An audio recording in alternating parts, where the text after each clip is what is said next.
Konnichiwa Nakama, I'm your host, Locum23. You're joining me for Choices of Stories You Play. Freshman, Book 2, Chapter 12, The Debate. After a long week of classes and campaigning, it's finally the day of the student body presidential debate. Ah, yes, the same 3 episodes. We went with this one last time. Let's go with pink. Everything. Can I pick a new one? No, I have to actually stick with it. Damn. Awesome. You leave your dorm bright and early to meet Chris at the coffee shop. Thanks for agreeing to help me out last minute, Mizumi. Kaitlyn is still pretty upset about what happened, so I'm letting her sleep in.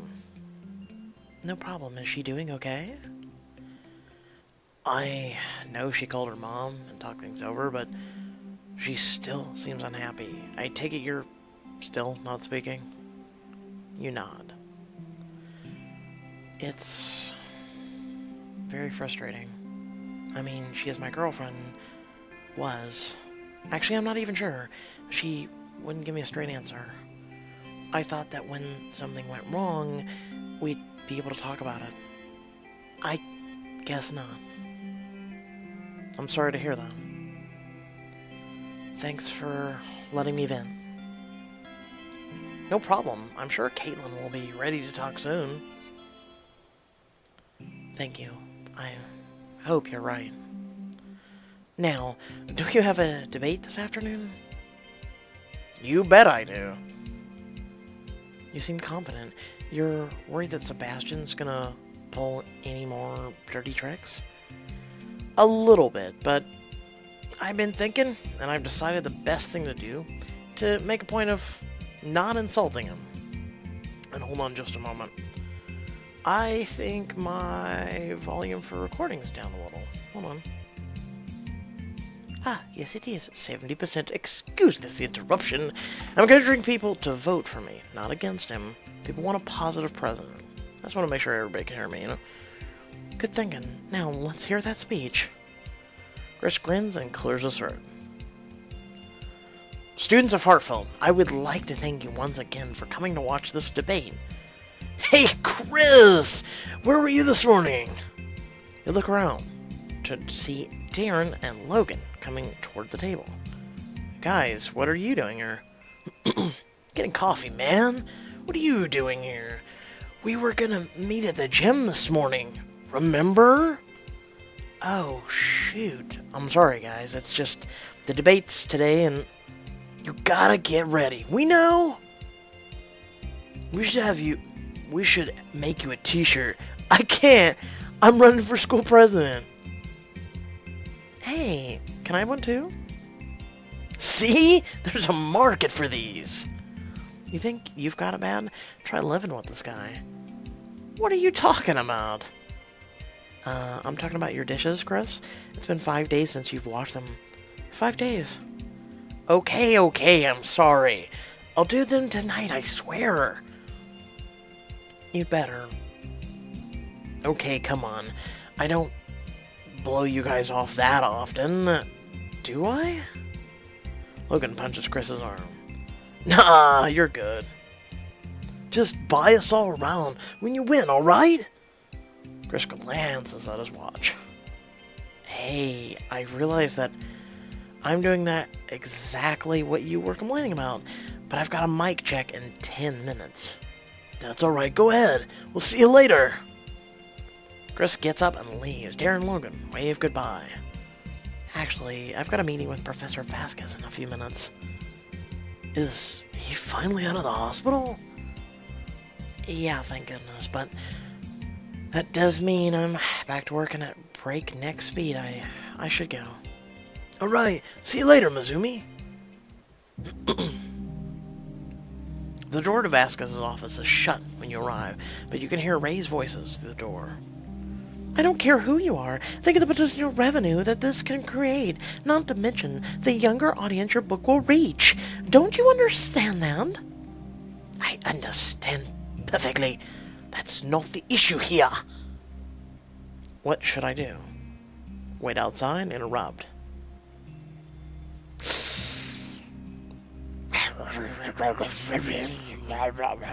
Wait outside. Door's closed. There's a closed door policy, remember them.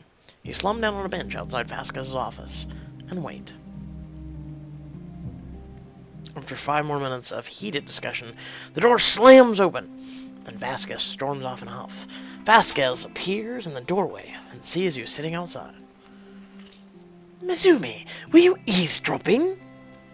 Not intentionally. I was waiting for our meeting, and, well, you and Yasmin were being really loud.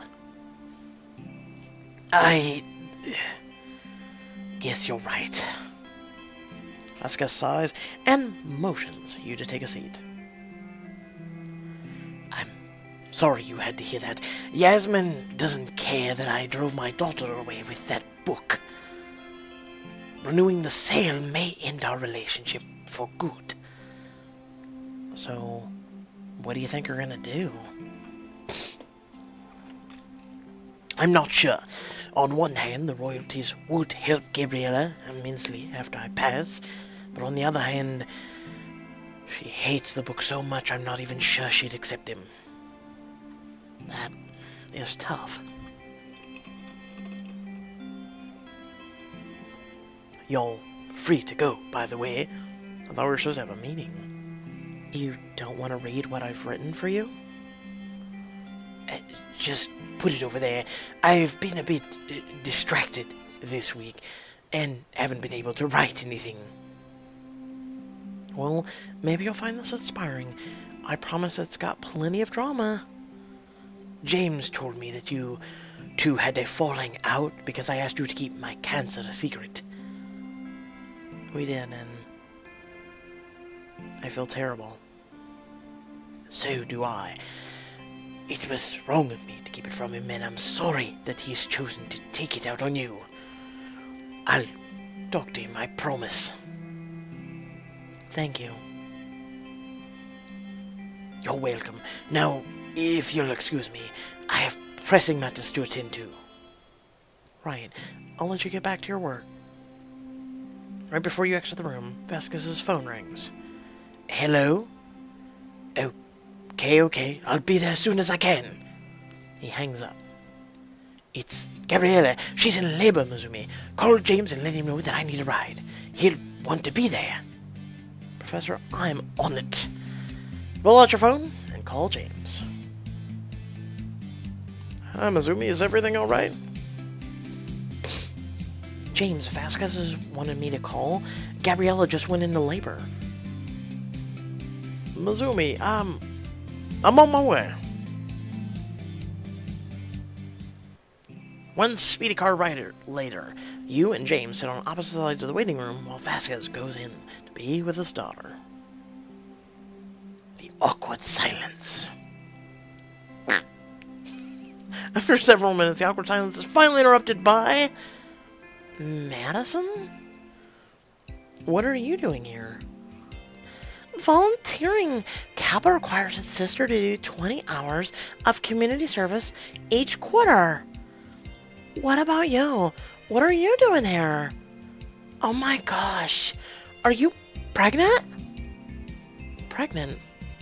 What? No. Professor Vasquez's daughter is having her baby, and he needed help getting to the hospital. Oh. What made you think Mizumi was pregnant? Well, Becca said the other day that she thought you'd gained weight. Rude. Yeah, I didn't see it, but when I saw you, I thought the weight might be because of a baby. Just then, the door to the maternity ward opens, and a nurse wheels out Gabriella and her new son. Vasquez is with them. Mizumi, James, meet my new grandson. Professor Vasquez, you didn't tell me I had a daughter. Nobody responds at first. Yes, well, I don't talk about my personal life with students very much. Madison, it's time to get to work. I guess I gotta go. Good seeing you guys. Madison skips off, leaving everyone in uncomfortable silence. Ah! What do I do? Have you tried singing to him? I can't sing. Baby cries harder. Gabriella starts to sing in a low, creaky voice. Allah, nanita, nana, nanita, ella, nanita, ella. Vasquez joins in, his voice deep and calming. The baby stops crying. Mi nintian sueño, bendito sí, bendito sí. Your mother and I used to sing that when you were a baby. I remember. You notice James smiling at you for the first time in weeks. Your heart leaps. Then he turns away. Vasquez gives the baby another smile. Hey there, little boy. Or baby. Technically a boy. Shit, I just gave it away.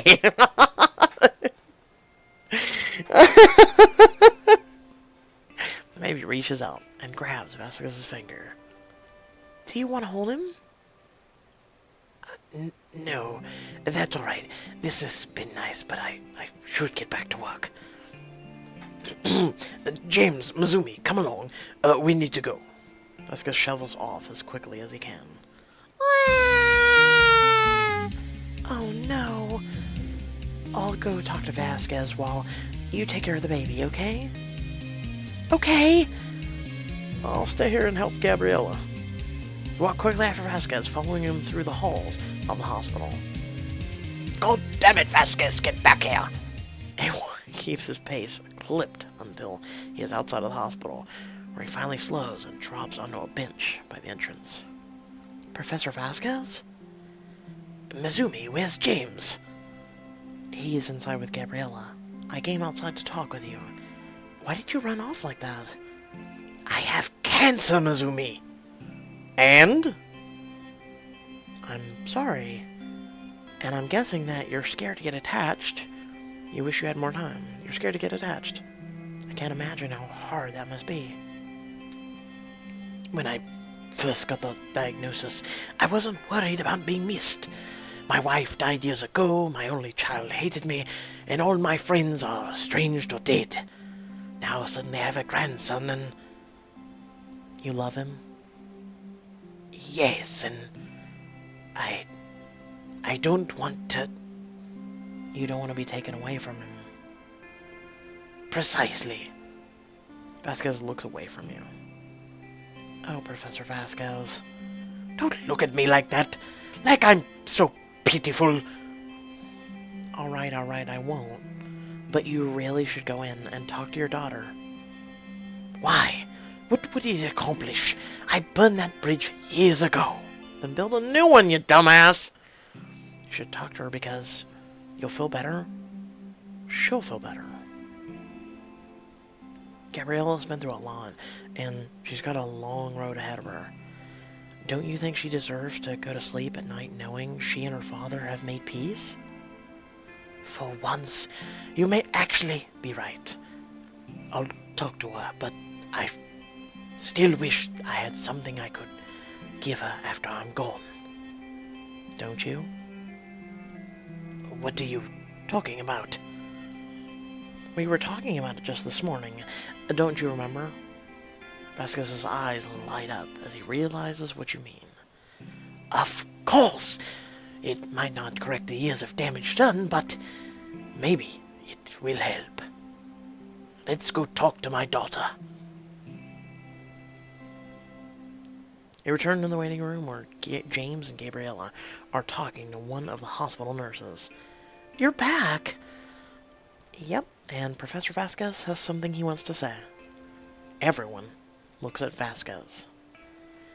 First of all, Gabriella, I hope you know that I do regret writing Winter in July, partially because of the rift it created between us, but mostly because of how it hurt you.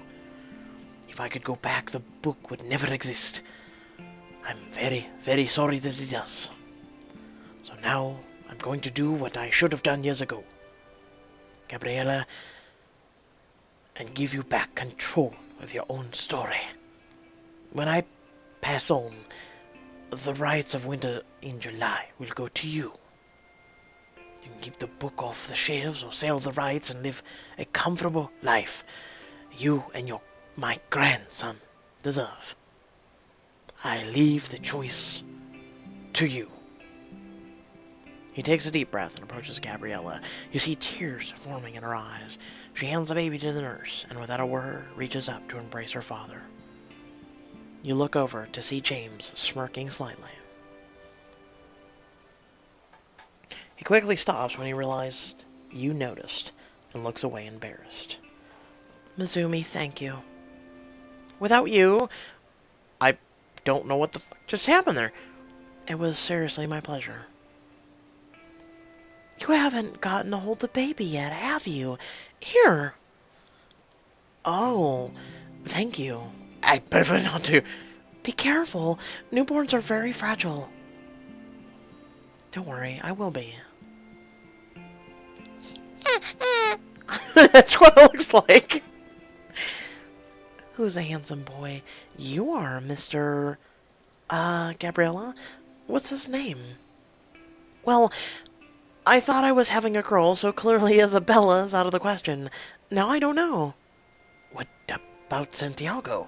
That would have been your name if you'd been a boy. Or maybe Atticus? Didn't you say To Kill a Mockingbird was your favorite book? I don't know. He doesn't really look like a Santiago or an Atticus. What do you think, Mizumi?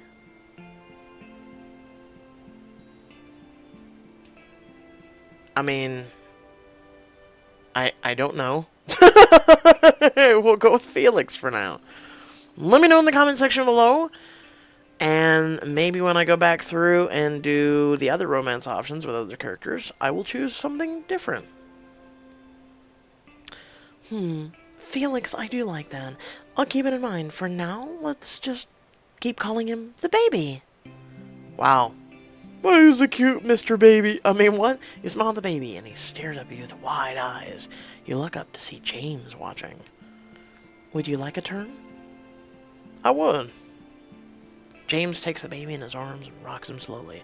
The baby's eyes begin to close. Such a sweet boy. Look at that, he's asleep. He really must like you, James. I've been told I have quite a way with babies. James carefully hands the baby back to Gabriella. Mizumi and I should be going now. We'll give you some family time. Let me walk you out. You and James stand outside the hospital with Professor Vasquez. Listen, I know you two have been out of sorts with each other recently, but thank you for today. It means so much to my daughter and me to have you here. I hope that you will find it in your hearts to forgive each other. You make a great team. We'll see. You say your goodbyes and start driving back to campus. So, James, I have to ask, what was that smirk earlier? Are you glad you came today? Yeah, I am. Ever since I found out that Vasquez is ill, it's been strange to talk to him, like I was supposed to be grieving. Seeing him happy today felt like permission for me to be happy too. That's good to hear. He gets quiet in the car. So, I know you're hoping that I'm going to say we should be friends again, but I'm honestly not sure I want that. So you're still mad at me? No, I'm not angry anymore. I forgive you, but I'm not sure we should stay friends. At least, not in the way we were. You're not? I don't know. We've had some bad times, but we've had some good times too. Today certainly reminded me of that. I'm sorry, I don't have an answer for you yet. James, I'm just glad to hear you're not mad. I'll wait as long as you need. Thanks. Well, here we are. James turns off the car, and the two of you step out onto the parking lot by the quad. Thanks for the ride, James. I'll talk to you soon. Yes, soon. I promise. I'll see you. Your phone buzzes as you walk away. You pull it out and see a handful of mixed text from your friends. Hey, where are you? You're missing the debate. Crap. You run as fast as you can to the auditorium. You quietly sneak into the auditorium and take a seat near your friends. This young man is a mediocre student and party animal. If it weren't for his athletic ability, he would never have been allowed to attend this school. I don't think that's right, and any student with common sense shouldn't either. Students of Hartfeld, I hope you'll choose wisely. The audience erupts in wild applause, and people's chanting Sebastian's name. Party animal? Chris? Thank you, Mr. Delacroix. Mr. Powell, your closing statement. Thank you. I think we all can agree there's a lot to love about Hartfeld. In fact, on 3, I want everyone to shout out their favorite thing. 1, 2, 3. Outstanding activity, rocking party, the attractive students, extending academics. Nerd alert! Way to have your priorities straight. The crowd roars with things they love about Hartfeld. Playing football! Computer science classes! Making new friends! See? There's a lot to love here. But my favorite thing is how many different kinds of students we have here. I've befriended athletes, musicians, artists, gamers, writers, kids who spend their Saturdays playing Quidditch on brooms that don't fly. We're working on it! And that's great. I'm glad you're here. I know people think of me as the football guy, but I don't want the school to just be a place for football guys. I want to be a place for everyone.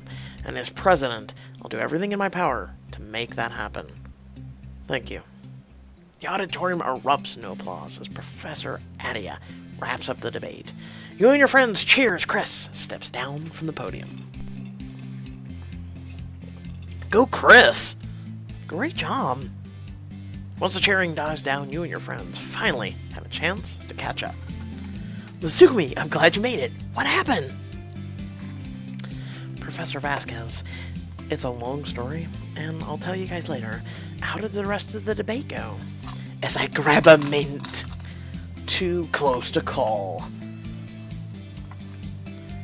You saw how Sebastian was carrying into Chris just now? That's basically what he did the whole debate. Well, welcome to politics. Why am I not surprised? The good news is that Chris was in great form. He stayed very positive. We'll have to keep our fingers crossed. Anyway, we're having a game night in the suite. Are you in? Yeah. Let me go get Chris first. Awesome! We'll meet you there then. You make your way backstage as everyone else files out. Chris, where are you? Kaitlyn points from her campaign manager seat without looking up. He's over there with Sebastian. Thanks. You go over to them. Hey Chris, amazing job with the speech. Chris and Sebastian both look up at your interruption. Chris looks upset. Everyone's getting together for game night tonight, and... Sounds good. I'll be there in a minute. Is something wrong? What? No, I'm fine. Oh, Chris, you lie like a politician. What'd your lady friend think if she found out you had a criminal record? You'd better think about my offer. Drop out or everyone at the school will find out about your sordid past. Criminal record? What could Sebastian be talking about? Keep playing to find out. Good old Sebastian. Oh, man, it has been a long, long day. Yes, Clash of Clans. Your village is being raided by a dragon. Literally, I'm serious. That's the name of the guy. So anyway, I hope y'all did enjoy. Whether you did or didn't, let me know in the comment section below. Also, if you did enjoy it, feel free to like and share. We're almost up to 4,100 subscribers. Amazing. Thank you all. Every day that I log in. And you guys show your support. I really have to thank you. If you want to follow me at all on social media, or if you want to support my content, my channel at all, there's a couple links down there in the bottom of the description. Otherwise, until next time, stay well, stay awesome, and I'll catch you all in the next video. Peace.